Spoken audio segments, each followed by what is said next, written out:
Olá, meus amigos, sejam muito bem-vindos a mais um vídeo. Hoje entraremos no detalhe do RECT 11. Tem atualização forte. Quando vender o imóvel, a gente vai dar uma olhada nisso, ver o que é que dá para fazer na alavancagem com esse valor, ok? Já antecipando para vocês, é um valor relativamente pequeno diante do montante da alavancagem. A gente vai dar uma olhada o que é que dá para esperar do fundo para os próximos meses, né? Como é que vai ficar essa situação atual, né? Aquele prazo que ele tinha lá foi finalizado, a gente vai dar uma olhada nisso por completo, beleza? O fundo distribuiu 37 centavos por cota, né? Valor praticamente idêntico com o que ele vinha distribuindo. A gente tem as taxas, não tem mudança nisso. Aqui, vídeo dos imóveis, né? Coisa que vocês já estão acostumados a ver nos relatórios. E aqui, então, a gente entra já nas novidades. É o seguinte, teve a venda dos conjuntos comerciais localizados no 5º e 6º andar do bloco B do condomínio Parque Ana Costa, ok?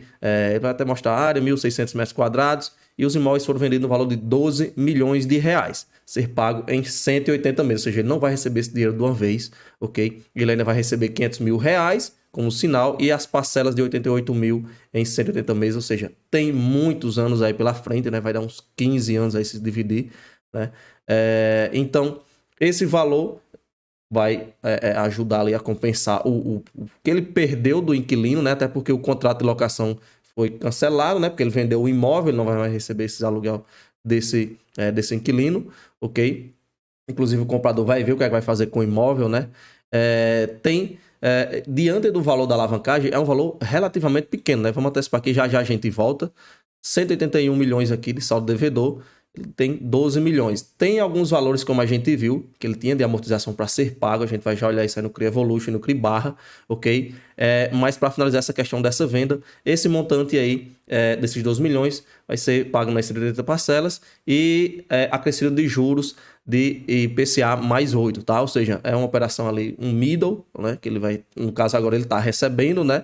De IPCA mais 8, vai falar aqui o que a gente já viu. Ressalta-se que o valor da venda é próximo ao custo, né? Isso aqui para a gente ver se teve um lucro ou não.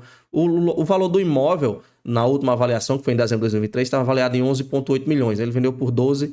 Essa diferença aí desses 200 mil, né? Entra como lucro no fundo, né? Ele poderia vir a distribuir, se bem que é um lucro relativamente pequeno dentro do total valor, né? Ele vendeu bem próximo do que ele vendeu, mas ainda é um lucro, ok? A gente não sabe se ele vai distribuir isso aí ou se vai colocar no caixa para fazer alguma movimentação, até porque tem aquela questão das distribuições dos 95%, mas bem longe disso ainda, ok? Mas ainda é um lucro relativamente pequeno, tá? A totalidade do sinal recebido e as parcelas mensais e anuais serão utilizadas para reduzir o passivo do fundo, que era o que a gente já esperava, ok? Já já a gente vai ver o que é que dá para fazer com esse dinheiro. Na questão do CRI Barra, o fundo aprovou em assembleia algumas mudanças, né, no saldo devedor referente à aquisição lá do Barra da Tijuca, é difícil. Teve a concessão de carência por mais de 12 meses, né, contando a partir de julho de 2024, ok? Ou seja, ele ganhou mais 12 meses aí para respirar, para ver o que vai fazer, para tentar levantar esse dinheiro dessa amortização, ok? Durante o período de 12 meses de carência de amortização, o fundo realizará o pagamento mensal correspondente a 1,3 milhões de reais.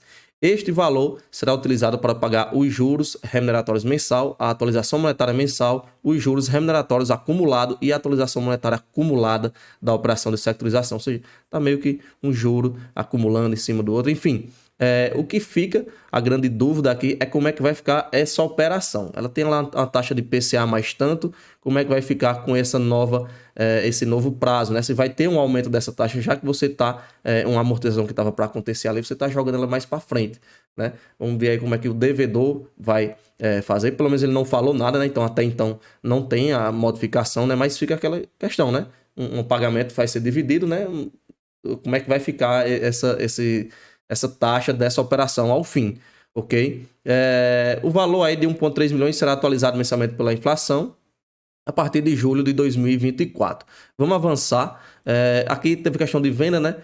Ainda vendo se consegue vender mais ou não. O fundo tem a intenção de vender os ativos do Parque Cidade Corporate em Brasília, no valor de 85 milhões, e o Torre Rio Claro, no valor de 88. Aqui sim, uma venda desses dois imóveis aqui, aí dava uma pancada forte na questão do valor, né? O total de 173 milhões de reais. Só que para vender um negócio desse tamanho assim, né? Do dia para a noite, né? Esse aqui ele conseguiu até que vender, mas aí o valor de 12 milhões é diferente. Você faz uma venda de 12 e outra venda de 170, tá? aí sim daria para resolver praticamente 100% da questão da alavancagem. Questão de locação, está buscando aí novos inquilinos para as áreas disponíveis ainda em portfólio e o resultado quase 20 centavos por cota que ele tem, que pode vir a distribuir. No detalhamento dos parceiros, a gente já viu aqui 181 milhões de reais. Na questão do CRI Barra, né, foi, como eu falei, o fato relevante, né, tratando da renovação do formato de pagamento do passivo relacionado à questão do Barra, ok? E aí, a questão dos 12 meses, como a gente viu, né, aí para julho de 2025, e aí com esse tempo o fundo iria trabalhar para ver se conseguia mais alguma venda, né, daqui para lá, para tentar se livrar dessa questão de toda vez chegar, né, porque não é a primeira vez que isso acontece, né, o fundo tem um prazo ali, chega em cima da hora, tem que corre todo mundo para tentar vender o negócio o quanto antes, e aí acaba que a gente viu aí, vendeu um peso, né, bem pequeno, né, menos de 10% da alavancagem ele conseguiu ali através daquela venda, e ainda mais para se receber com um bom tempo, ok? Porém, esses valores, né, que ele vai receber dessas parcelas, ele pode vir a usar a estar pagando a questão da alavancagem, que ainda vai continuar pagando as parcelas mensais, né? Lembrando que o que jogou para frente não foi as parcelas, foi somente a amortização que ele tem que pagar, ok? Ele ganhou esse tempo a mais aí, inclusive ele até cita que espera que o ambiente do país melhore, né, para que seja mais factível vender ativos por um valor mais adequado. E fica aquela questão da dúvida da taxa, né, como é que vai ficar, se vai ter alguma modificação ou não. No CRI Evolution, o fundo precisa de aproximadamente 4,6 milhões por ano para todo ano pagar a questão dessa amortização. Vai receber uma parte, né, daqueles 180 meses ali, a gente pegar 12 meses ali de parcela, a uma parcela de, quanto ele falou, 88 mil, né? Então vai dar aí mais ou menos R$ 1 milhão, né? 88 vezes 12 meses, vai dar por volta disso. Mas ele precisa de mais dinheiro até para pagar essa amortização, que é de 4,6 milhões. Ou seja, aquele imóvel ainda está longe de ser suficiente para pagar esses montantes, né?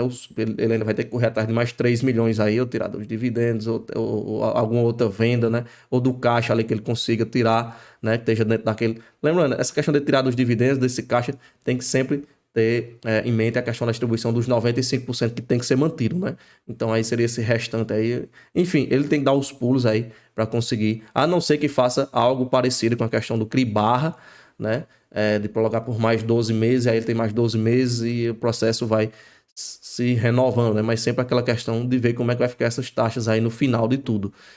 Questão de distribuição, comparando o fundo com o CDI, vai estar aqui acima, né? Pegando o resultado do último mês, o fechamento. Os ativos do fundo a gente vê de caixa 1,7 milhões, vai receber o sinal lá, vai ficar com 2,3 milhões por aí, ok? Então, tem metade, né? Praticamente, que é 4,6, metade de 4,6 é os 2,3 milhões da amortização do CRI Evolution. Tá nós estamos aí no meio do ano, pouco mais do meio do ano, né? Então tem mais meio ano aí para tentar correr atrás dessa metade desses 4,6, né, esses mais 2,3 aí, para tentar pagar essa amortização desse CRI Evolution, né? Lembrando, a gente tá falando que ele tá tentando pagar o menor valor, né? O grande aqui, que é o CRI Barra, que tem um peso bem maior, se a gente pegar aqui os valores, CRI Barra que ainda mais são duas operações, inclusive, além das taxas delas serem maiores, né, IPCA mais 8, IPCA mais 7,5, os valores são bem maiores também, né? O CRI Evolution é 65, o CRI Barra é 80 milhões arredondando aqui, com mais 35, ok? Então, cento e tantos milhões aí, bem mais alto que esse, né? Então, a amortização também é bem mais alta, ok? Na questão da distribuição, comparando aí com o CDI e o fundo, né? A gente tem como ele tá perdendo aí para o CDI, pegando de 2019 para cá, até porque a cota tá extremamente amassada, né? Questão de distribuição mensal, manteve o patamar dos 37 e patrimônio líquido não teve tanta variação. Da distribuição aqui a gente viu que ele distribuiu nos últimos 12 meses, 4,67. Nos últimos 6 meses, 2,27. Então tá correndo aí para ser o ano com menor distribuição. Se a gente pegar aqui, fazendo uma média ponderada aqui com o restante, né? Botar aqui, tem mais 6 meses, a gente dobra isso aqui, ia para 4,5 mais ou menos reais por cota, né? Ia ser, pegando 2019 para cá, o pior ano de rendimento do fundo. Portfólio, a gente vê os imóveis Barra da Tijuca, que evoluem justamente os imóveis aí com os maiores pesos, né, na questão de valor, 264 milhões e o outro 153. O que ele vendeu, o Parque Ana Costa aqui, lembra, ele não vendeu o Parque Ana Costa por completo, ok? Ele vendeu lá os pavimentos, como ele citou. Inclusive, se você pegar o relatório anterior, esse valor aqui vai estar até um pouco diferente desse, né? Porque o montante aqui reduziu, porque ele vendeu aqueles dois pavimentos, não é mais dele, mas o restante do prédio, o restante total, né? Ainda tem uma parte que é dele, né? 49 milhões, ok? Ele se desfez apenas desses dois pavimentos. Taxa de ocupação segue 100%, que já estava 100%. Os CRIs aqui não teve tanta movimentação. Aqui alguns números da carteira, o Barra da Tijuca e o Evolui são as principais fontes de receitas, até porque a gente viu pelo peso lá, já era esperado isso. Classificação dos imóveis, um AA com 62%. Questão de taxa de ocupação, 90% ocupado, toda receita proveniente de aluguel, não tem nenhuma renda garantida mensal. E o índice de reajuste é IGPM e IPCA, principalmente 57%. Que vencimento dos contratos, aqui a gente tem os principais inquilinos, né, em questão de percentual, a Elo e a Unigran Rio aí tem 13,5% e 10,8%. Aqui a gente vê o histórico do fundo, né? A gente vê uma queda no valor patrimonial aqui nesse histórico, né? Devido à questão da venda dos 2 pavimentos, o 5º e o 6º pavimento do Parque Ana Costa. Aqui ele vai mostrar um pouco a questão de vacância, mas a vacância do fundo não é um problema. A gente até vê que comparando por região, ele está ganhando aí da média do restante dos imóveis, né? O problema mesmo é a questão da alavancagem em si. Aqui é reserva por volta de 20 centavos. Na DRE, temos em junho 4 milhões de resultado e o valor distribuído 3,1, né? Até porque desses 4 milhões aqui ele tem a questão das despesas operacionais e tal, mas o resultado caixa mesmo, que é o que entrou no cofre do ativo, é 3,2 milhões de reais, né? E ele distribuiu quase isso, 3,1, dá os 37 centavos por cota, ok? Então, até diante disso, do que a gente viu, ele vai deixar de receber o aluguel daqueles 2 pavimentos, porém ele vai receber dos 180 meses, né, algumas parcelas que vai estar meio que cobrir esse aluguel, né, e uma parte também ele vai ver se dá para pagar alguma coisa de alavancagem, até porque tem as parcelas mensais. Então, até dentro disso, eu vou palpitar que ele entregando valores próximos, esses 37 para o próximo mês, tendo em vista a taxa lá dos pagamentos, né, dos 180 meses, que é IPCA mais 8, e os aluguéis aqui é de IPCA mais 9,8, até um pouco mais alto, mas aí a diferença a gente tem que ver inquilino a inquilino, né? O inquilino aí pode ter uma taxa de IPCA mais 9, outro IPCA mais 10, outro IPCA mais 11, aí quando faz a média fica aqui o cap rate de 9,8. Mas enfim, valores ainda até que próximos, ok? Meio que um vai cobrindo o outro. Aqui na frente a gente tem a projeção da receita. A gente comparar aqui com a gente tem, eu acho que, se não me engano, tá até bem. Acho que tá a mesma coisa do que a gente viu no relatório anterior, né? Em julho de 2024, 5,8, 5,9, não tem tanta projeção de crescimento assim. E aqui a gente já entra no detalhamento dos imóveis, né? Enfim, fez uma venda, a venda ainda não é suficiente para resolver todos os problemas, né? Meio que dá uma abafadazinha no fogo, mas o fogo ainda é grande, né? Ainda tem essa questão aí desses pagamentos, esses outros 12 meses agora. Vamos ver como é que vai se comportar, se vai conseguir vender alguma coisa, né? Se vai esperar chegar aos 12 meses novamente e pegar a bronca de novo e tentar vender imóvel em cima da hora. Mas enfim, essa é a situação atual do fundo, beleza? Se inscreve no canal, a gente se vê no próximo vídeo e valeu!